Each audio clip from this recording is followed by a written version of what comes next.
Rebonjour à toutes et à tous, c'est la journée des messages ce week-end.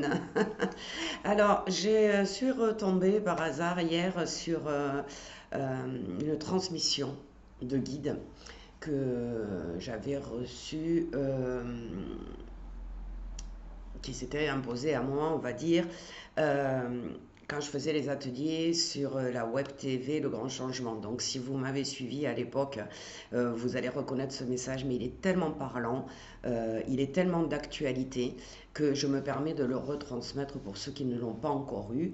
Alors, il est un petit peu long, j'espère que la vidéo ne va pas être trop longue pour vous expliquer tout ça, mais c'est tellement parlant pour moi que je voulais vous le donner. C'est un travail que vous pourriez faire sur vous-même. Euh, c'est en fait qu'est-ce qui freine notre évolution. Alors voilà ce qu'on nous dit. Nous aimerions et nous espérons vous mener beaucoup plus loin. Vous voyez, Tigrou est là.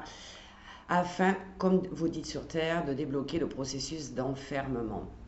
Afin que vous puissiez percevoir réellement ce que vous êtes. Tous vos blocages, toutes vos limites doivent vous apparaître. Vous devez les voir pour mieux les comprendre, pour mieux les transformer, pour mieux les dépasser. Nous voudrions vous dire à quel point il est important que l'être humain puisse se connaître, à quel point il est important que l'être humain puisse s'épanouir au-delà des contraintes qu'il s'inflige avec son ego, de la sensibilité et d'un émotionnel non encore stabilisé. Il faut que vous sachiez que tout ce qui vous arrive dans vos pensées, dans vos relations, dans vos sentiments est nécessaire à votre plan évolutif.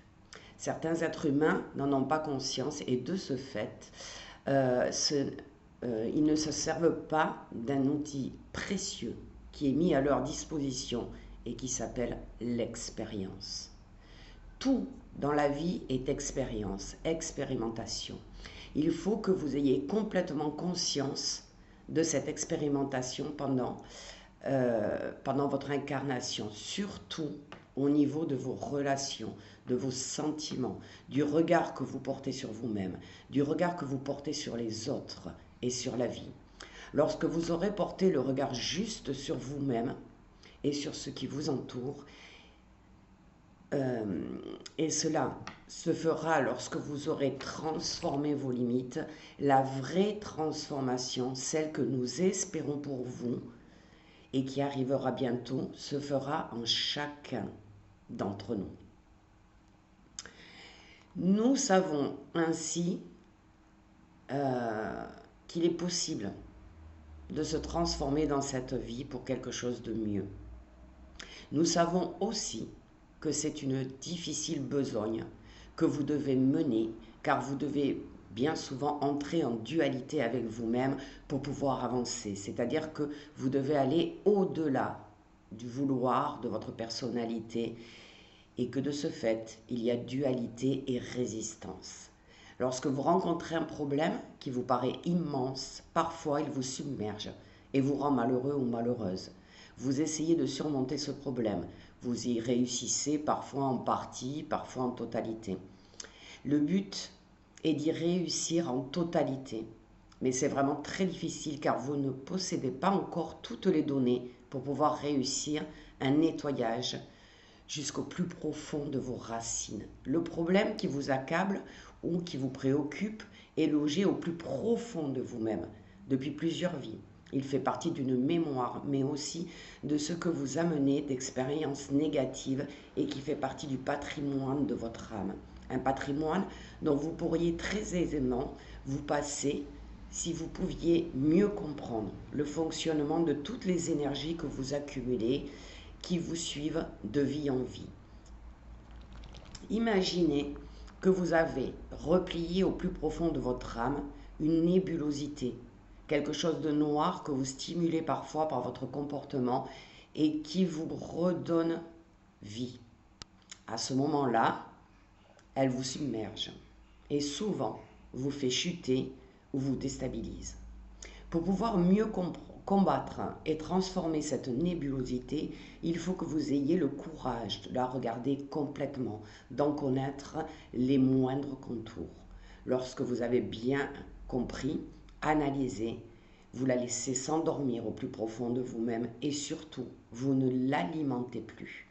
Il faut reconnaître toutes les nébulosités qui sont en vous. Pour pouvoir les transformer, les transcender, il faut qu'elles soient mises en évidence. Et lorsque vous les avez reconnues, il faut les laisser s'endormir. Si vous ne leur donnez plus d'énergie, elles se dessécheront et se détruiront. Si vous donnez vie sans arrêt à vos pensées négatives, vous ne pourrez jamais les anéantir. Il faut les connaître et ensuite les transformer, c'est-à-dire travailler afin de les oublier complètement pour qu'elles ne soient plus jamais alimentées. N'affrontez jamais vos préoccupations, car c'est la meilleure façon de leur donner une énergie constante. Chaque fois que vous les affrontez, elles vous submergeront.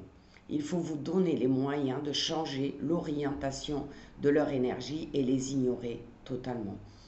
Au bout de plusieurs essais, au bout de plusieurs chutes et rechutes, vous y arriverez.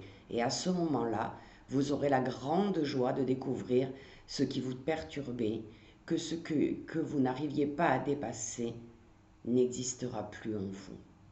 Ces nébulosités font partie de tous les blocages que vous avez subis, non seulement dans cette existence, mais dans toutes les existences passées. Tous vos blocages doivent eux aussi être anéantis une fois que vous les avez reconnus. Le premier travail est de projeter de la lumière divine sur la nébulosité et de l'aimer de toute votre âme. Le deuxième travail est de ne jamais vous juger, quoi que vous puissiez découvrir en vous. Au plus profond de vous-même, il y a des nébulosités qui n'appartiennent pas à cette existence, mais elles font tout de même partie de votre bagage. Il faut avoir la force de reconnaître ce qui vous appartient depuis des vies, et de le mettre à jour et de l'éclairer. Ce qui vous appartient depuis des vies, eh bien, c'est cette nébulosité qui ne supporte pas la lumière, qu'elle affaiblit considérablement la lumière. Tout simplement. Faites ressortir du plus profond de vous-même ce qui peut parfois freiner votre évolution. Regardez-le, reconnaissez-le, éclairez-le, aimez-le et laissez ce qui en reste retourner au plus profond de vous-même et s'éteindre tout doucement. Veillez à ne jamais le réalimenter pour lui redonner vie, car ce travail serait à refaire à chaque fois. C'est un travail de nettoyage difficile mais précieux. Difficile car souvent les êtres humains ne sont pas encore aptes à reconnaître leur nébulosité. De ce fait, ils ne sont pas aptes à les transformer. Mais avec l'aide qu'ils s'apportent mutuellement, ils arrivent à les reconnaître, à bien les percevoir, à les transformer et enfin à les oublier définitivement avant qu'elles ne s'éteignent. Alors ce message est puissant, difficile mais puissant. Je vous invite vraiment à l'écouter plusieurs fois pour bien acter ce qu'il est nécessaire de faire dans cette vie actuellement pour une transformation de votre quotidien, de votre vie et de votre âme. Bon week-end à tous!